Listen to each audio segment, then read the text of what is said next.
My name is Nick Schultz. I'm going to give a persuasive speech on why large corporations and extremely wealthy individuals should not be allowed to donate huge sums of money to politicians for political gain or to gain leverage in any way. I'm going to start with a quote from 538, which is a widely respected political kind of aggregation website. How strong is the association between campaign spending and political success? For seats in the House of Representatives, more than 90% of candidates who spend the most win. From 2000 through 2016, there was only one election cycle where that wasn't true, 2010. In that election, 86% of the top spenders won. This is a quote from Sheila Krumholz, the executive director of the Center for Responsive Politics, a nonpartisan research group that tracks campaign fundraising and spending. Another good quote is from Stephen Billett, a former AT&T lobbyist who teaches PAC management at George Washington University, and it talks a little bit about lobbying and how that industry works. If it looks as though somebody is going to have a tough run, maybe a friend, maybe somebody you want to develop a better relationship with, you put some extra money in place. That's exactly what happened the first 6 months of 2019 when political action committees, or PACs, run by employees of drug companies and their trade groups, have given the 30 senators expected to run for re-election nearly $845,000 US. A great example of how this kind of works is a Senator, John Cornyn, a Republican from Texas, has been a vocal critic of the way that some drug makers use patents to extend their monopolies on drugs and block competition, including a very important bill that would empower the government to sue drug makers for kind of gaming the system. Cornyn, who faced at the time a difficult re-election fight, received about $65,500 US. This is a clear attempt to try to sway the opinions of lawmakers by helping them get elected. The implication is very clear to me. I help you get elected, and in return, you push for policy that is favorable to me. This is from a USA Today article, is where those numbers came from. Now, I'm not saying that all lobbyists are bad, however, as there are certainly some lobbyists who do good things for the public. What I am saying, however, is that lobbyists who are employed by corporations are typically bad because they're hired and paid to do what is best for that corporation and not necessarily what is best for the public. And the overlap between them is likely incidental. For example, Louis Rossmann, the highly respected owner of Rossmann Repair Group in New York City, New York, has lobbied a number of times in different states advocating for a right to repair.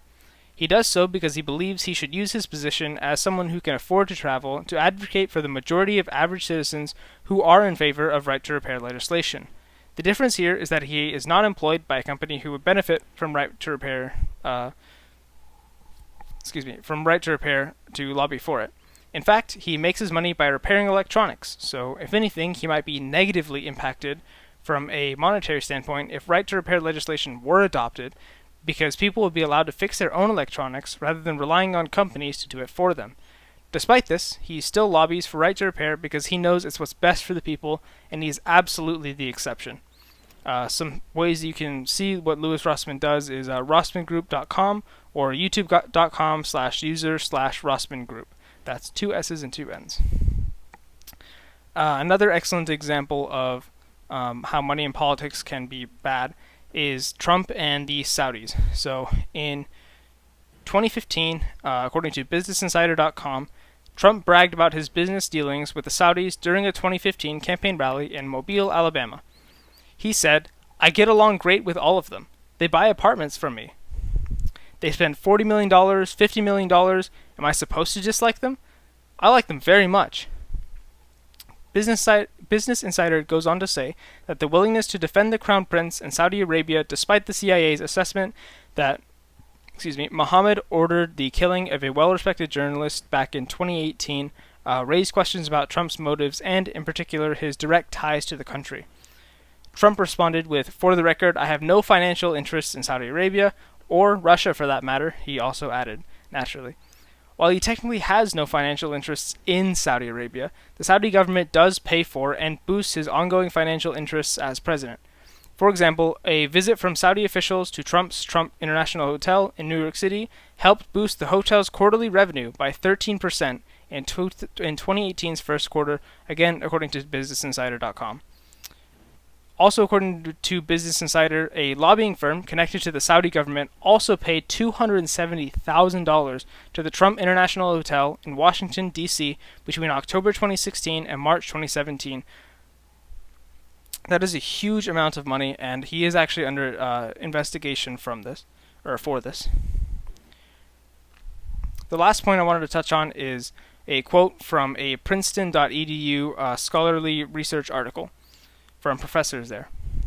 When the preferences of economic elites and the stands of organized interest groups are controlled for, the preferences of the average American appear to have only a minuscule, near zero, statistically non-significant impact on public policy. This Princeton study, which was done in 2014, showcases this issue with U.S. politics best. This study showcases the predicted probability of policy adoption based on the information gathered from around 2,000 cases. In an ideal world, for example, let me just pull up a graph here. In an ideal world, there would be a very linear trend for average citizens' preferences compared to what the policy adoption rate was from the actual people voting on them. So, for example, if 0% of average citizens propose the proposed policy change, it's a bit of a mouthful, there will be a 0% probability of adoption. If 50% of average citizens were in favor of it, there will be a 50% chance of adoption, etc. In reality, however, and here's the graph here.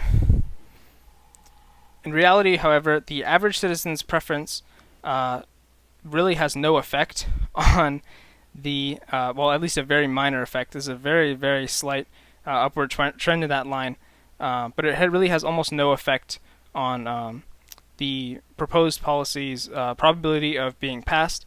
So, for example, if the citizens had a 0% favorability rate towards the policy, that's around a 30% chance of being passed, which is exactly the same for 50%, 70, 80, 100% even. Still around 30, maybe 31% at most. Now, when you compare this to the economic elites' preferences compared to the percent favoring proposed policy change, you can see that it is much, much more of a linear line. So here it looks like around 5% of those economic elites favoring the policy led to around less than 5%, about a 5% chance of it being passed. And then 50% looks like around 30% or so.